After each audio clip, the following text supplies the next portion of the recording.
How to add icons to the desktop in Windows 11 Easy Tutorial. First things first, to add icons to your desktop, we need to access the desktop icon settings. To do this, simply click on Start. Then click on Settings.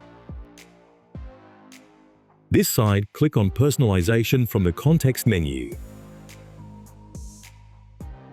Once you're in the personalization settings, look to the left side of the window and click on Themes. Now, you'll see a section called Related Settings. Under that, click on Desktop Icon Settings.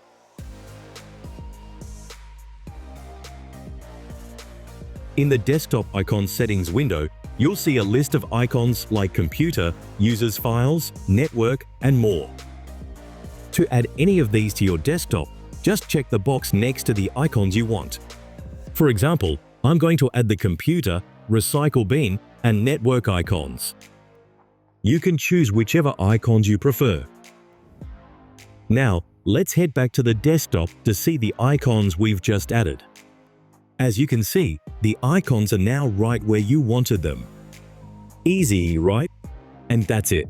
You've successfully added icons to your desktop in Windows 11. If you found this tutorial helpful, be sure to give it a thumbs up and don't forget to subscribe for more tech tips and tutorials. Thanks for watching, and I'll see you in the next video.